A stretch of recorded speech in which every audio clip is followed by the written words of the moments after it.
C'est toute la société qui doit être représentée auprès du sacrifice de la croix. Les rois, les princes, les magistrats, les militaires, toutes les fonctions et professions, tous doivent s'unir auprès de notre Seigneur Jésus-Christ à la messe, puisque c'est lui qui est l'unique chemin pour aller au ciel. Et le prêtre est devant, face à Dieu. C'est ce qui sanctifie la société, et c'est pourquoi l'Église se trouve au cœur du village, au cœur de nos cités, représentant la maison de Dieu, vers laquelle toute la population chrétienne se rassemble pour monter au ciel. Tout cela a une signification merveilleuse, et c'est la signification du vrai sacrifice de la messe. Voyons maintenant ce qu'on appelle memento des vivants.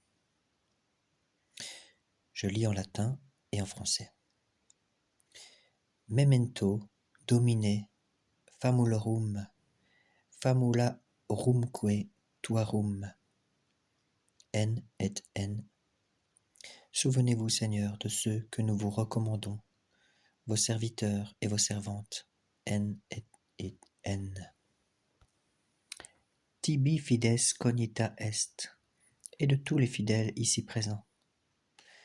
Et nota devotio, dont vous connaissez la foi et la piété. Pro quibus tibi offerimus, nous vous offrons ce sacrifice. Vel qui tibi offerunt hoc sacrificium ludis. Et ils vous l'offrent pour eux et pour tous les leurs. Pro se sisque omnibus. Ah oui, ça je l'ai déjà dit, c'est et ils vous l'offrent pour les leurs. Pro redemptione animarum suarum. Ils en attendent la rédemption de leurs âmes. Pro spe salutis. Leur salut est incolumitatis sua, et leur conversion. Tibique redunt vota sua, aeterno Deo vivo et vero. C'est à vous qu'ils offrent leurs vœux, à vous le Dieu éternel, vivant et vrai. Le saint sacrifice de la messe est l'unique source de grâce pour tous les fidèles, source à laquelle s'alimentent tous les sacrements. C'est ainsi, par exemple, qu'à chaque messe, les époux chrétiens renouvellent la grâce de leur mariage. Point 1. La messe. Application des mérites de la croix. Le renouvellement du sacrifice du calvaire permet d'appliquer aux fidèles présents les mérites de la croix et de perpétuer cette source de grâce dans le temps et dans l'espace. L'évangile de saint Matthieu se termine par ces mots : « Et maintenant, moi, je serai avec vous toujours jusqu'à la fin du monde. » Matthieu 28. Nous ne devons pas oublier que si la réponse de notre Seigneur parmi nous est la source de notre sanctification, elle l'est aussi pour toute la société. Cela a également une très grande importance. Nous ne devons pas limiter l'influence de la messe et de la consécration à notre sanctification personnelle, mais l'étendre à la sanctification non seulement de l'assemblée qui est présente, mais aussi de toute la société, car c'est de l'Eucharistie que rayonnent toutes les grâces des sacrements. Retraite d'ordination à Flavigny, 1976. Point 2. La messe, source de grâce pour les époux chrétiens.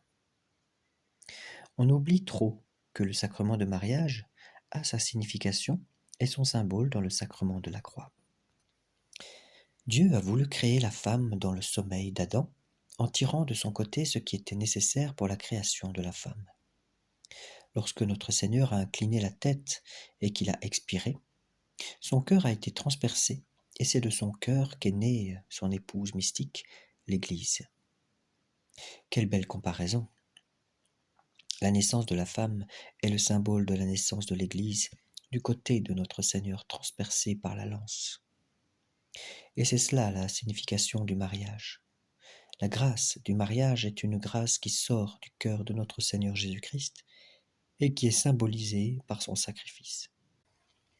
Aussi, le mariage est associé d'une façon toute particulière au sacrifice du calvaire.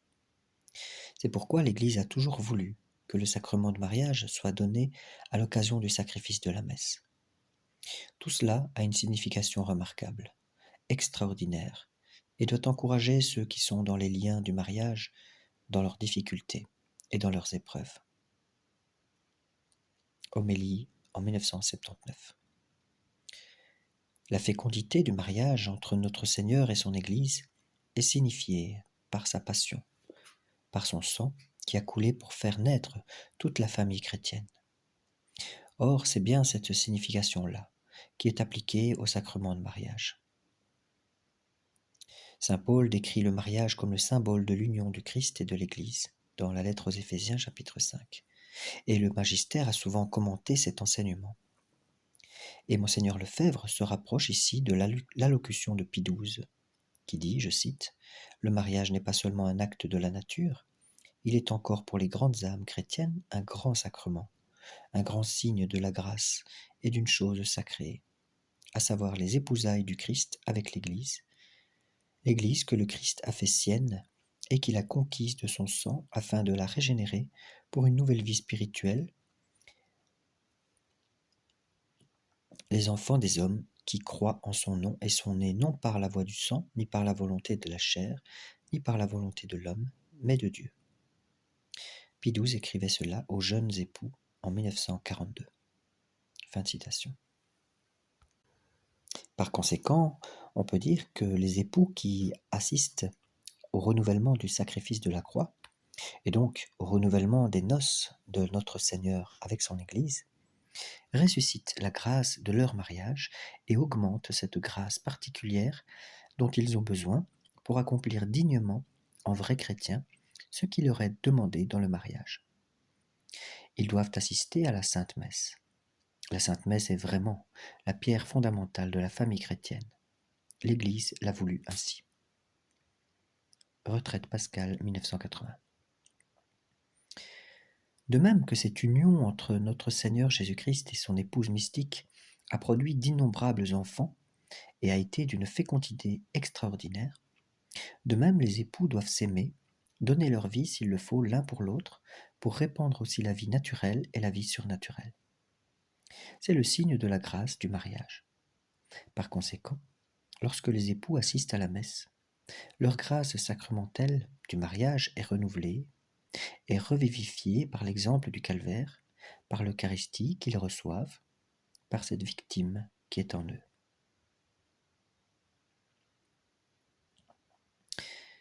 Ils doivent s'aimer et se donner l'un à l'autre jusqu'au sang, s'il le faut, afin de peupler le ciel d'élus. Voilà ce qu'est le mariage. Nous ne devons pas l'oublier. Ainsi, tout se retrouve dans la Sainte Eucharistie, tout se retrouve dans le sang de notre Seigneur Jésus-Christ. Le mariage est à la naissance de la famille chrétienne et à la naissance des vocations qui viendront dans le futur, des enfants qui se consacreront à Dieu. C'est vraiment la naissance de l'Église. La sanctification de la famille par la croix, par le saint sacrifice de la messe, est très important. De là naissent les vertus familiales, la société n'étant pas autre chose que la réunion des familles. Si les familles se sanctifient, la société est sainte. D'où la source de la civilisation chrétienne qu'est le saint sacrifice de la messe. Les sociétés catholiques, qui ont vécu autrefois, étaient bâties autour de l'autel.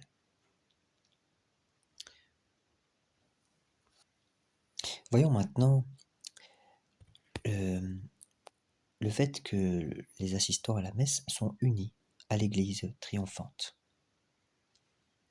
Je cite le premier mot de la prière que je dirai après, communicantes.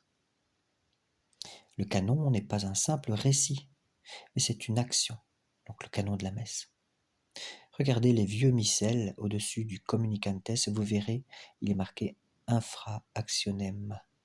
Regardez par curiosité, ça veut dire durant l'action.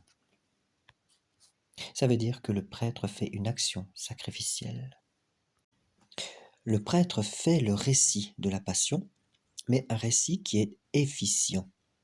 Ce n'est pas seulement une narration historique, mais une action qui produit ce que notre Seigneur a demandé aux apôtres quand il leur a dit, dans l'évangile de Luc, chapitre 22, « Faites ceci en mémoire de moi ». Donc la mémoire, c'est le récit. Faites, c'est l'action. En faisant à nouveau ce récit, le prêtre refait l'action du sacrifice de notre Seigneur Jésus-Christ. Se produit alors la transsubstantiation par la consécration du pain et du vin. Voilà ce qu'est la réalité de notre foi. Alors je vous lis la prière. Communicantes et memoriam venerantes, unis avec eux dans une même communion, in primis gloriosae, semper Virginis Mariae, nous vénérons la mémoire, premièrement, de la glorieuse Marie, genitricis Dei et Domini nostri Jesu Christi, donc de la glorieuse Marie toujours vierge, mère de notre Dieu et Seigneur Jésus-Christ, sed et beati Joseph ejus dem Virginis sponsi, et ensuite du bienheureux Joseph, époux de cette Vierge. Et beatorum apostolorum ac martyrum tuorum. Puis, de vos bienheureux apôtres et martyrs, Pierre et Paul, que je n'ai pas cités, Andrea, Jacobi, Johannis, Thomae, Jacobi, Philippi, Bartholomei, Mattei, Simonis, et Thaddei, Lini, Cléti, Clémentis, Xisti, Cornélie, Cypriani, Laurentii, Chrysogoni, Ioannis, et Poli, Cosmae, et Damiani, et omnium sanctorum tuorum. Et donc, André, Jacques, Jean, Thomas, Jacques, Philippe, Barthélemy, Matthieu, Simon et Thaddée, Line, Clète, Clément, Sixte, Corneille, Cyprien, Laurent, Chrysogone, Jean et Paul, Côme et Damien et tous vos saints. Ensuite, quorum meritis precibusque concedas, par leur mérite et leur prière, ut in omnibus protectionis tua muniamur auxilio. Accordez-nous en toutes choses le secours de votre protection. Per Audem Christum Dominum Nostrum. Amen. Par le même Jésus-Christ notre Seigneur, ainsi soit-il. À l'heure du sacrifice par lequel va s'opérer de nouveau sa rédemption, l'Église de la terre s'unit à toute l'Église triomphante rassemblée autour de la très sainte Vierge Marie. Point 1. Unis au sein du ciel. Le saint sacrifice de la messe nous met en présence de Dieu, en présence du ciel. Elle nous fait communier avec le ciel et avec tous les élus qui y sont déjà et que l'on nomme au cours de la Sainte Messe. La Vierge Marie, les martyrs, les saints anges, nous devons suivre le chemin qu'ils ont suivi pour y arriver à notre tour. Point 2. La Sainte Vierge unie à son Fils au pied de la croix. La très sainte Vierge Marie est d'abord et avant tout la mère du prêtre éternel. Notre Seigneur Jésus-Christ a été essentiellement prêtre pour l'éternité, prêtre selon l'ordre de Melchisédek, c'est-à-dire qu'il a un sacerdoce éternel. On voit ça dans la lettre aux Hébreux. Et toute la vie de notre Seigneur Jésus-Christ, toute sa raison d'être a été d'offrir le sacrifice de la croix et de s'offrir sur la croix. Voilà quel a été le but de la vie de notre Seigneur. Toute sa vie, il a été hanté par le désir de monter sur la croix. Voilà pourquoi notre Seigneur est venu. Et voilà ce que nous enseigne la très sainte Vierge Marie. Car la Vierge Marie n'est que le miroir de notre Seigneur Jésus-Christ. Dans son cœur, il n'y a pas d'autre nom inscrit que le nom de Jésus et Jésus crucifié. La très sainte Vierge l'a accompagné partout jusqu'au sacrifice de la croix. Elle était là présente, comme pour nous enseigner que ce qu'elle avait de plus cher, c'était d'accompagner notre Seigneur sur le calvaire au sacrifice de la croix. Il dit cela en 1975 lors d'un pèlerinage à Mariazell. Comment Dieu créateur de toutes choses, Dieu l'immuable, Dieu l'infini, le parfait, le saint, l'éternel, a-t-il pris un corps semblable au nôtre et a-t-il été attaché à la croix? À qui demander la solution? À qui demander ce qui se passait dans le cœur de notre Seigneur, dans son esprit, dans son âme, tout au cours de sa passion, depuis le jardin des Oliviers, à travers toutes ses souffrances, à travers le chemin qui le menait au calvaire et sur la croix? À qui demander sinon à la très sainte Vierge Marie? S'il est vrai que même dans la nature, c'est la même qui scrute le cœur de son Fils et qui devine, sans même qu'il ait besoin de parler, les pensées de son Fils, à plus forte raison la très sainte Vierge Marie, elle qui était près de la croix avec son divin Fils, notre Seigneur, essayait de scruter elle aussi les pensées de Jésus, les désirs de Jésus et les joies, les souffrances. C'est un grand mystère, le mystère de Dieu lui-même. Jésus est Dieu. Alors, comment la très sainte Vierge Marie, qui n'est qu'une créature, même si elle est remplie du Saint-Esprit, comment pouvait-elle mesurer les sentiments de Dieu, les pensées de Dieu?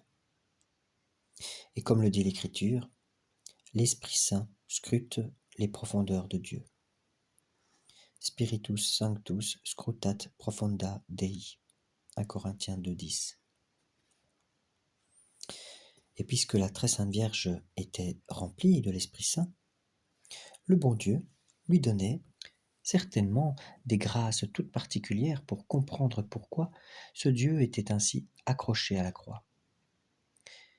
Elle qui l'a suivi pendant ces 33 années, qui lui a donné le jour, elle était la plus à même de comprendre tout ce qui se passait dans l'âme de Jésus. Conférence aux Sœurs, Saint-Michel-en-Brenne, 1987. Point 3. Unie à la Sainte Vierge au Saint-Autel. La Sainte Vierge Marie, qui a participé le plus parfaitement, le plus profondément au sacrifice de la croix, et donc au saint sacrifice de la messe, est la personne qui a vraiment le mieux compris le saint sacrifice de la messe, après notre Seigneur lui-même. Elle peut vous donner l'explication du mystère.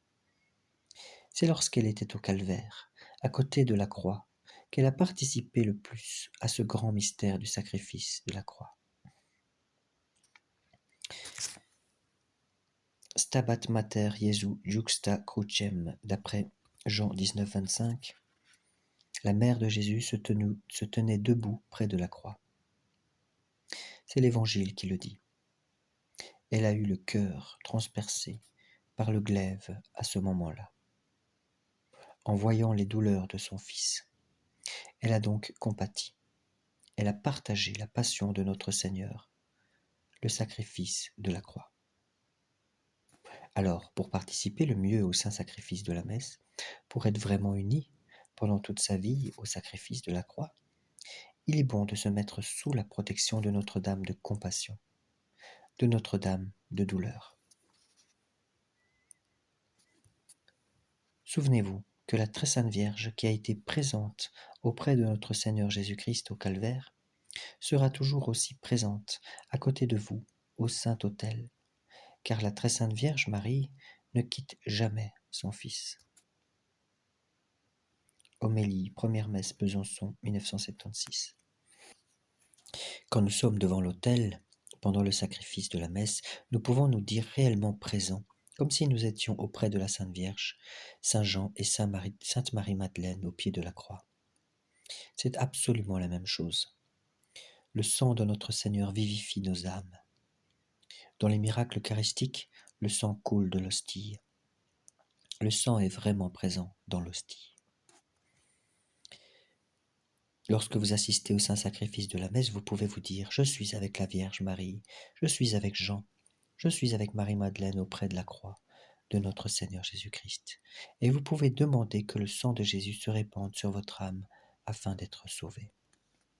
1981. Il me semble que la Vierge Marie qui se trouve près de la croix, Notre-Dame de compassion, Notre-Dame corédemptrice, invite chacun d'entre nous, chacune des créatures humaines qui naîtra en ce monde. Elle nous prend par la main en quelque sorte, pour nous conduire au calvaire, pour nous faire participer au mérite de notre Seigneur Jésus-Christ.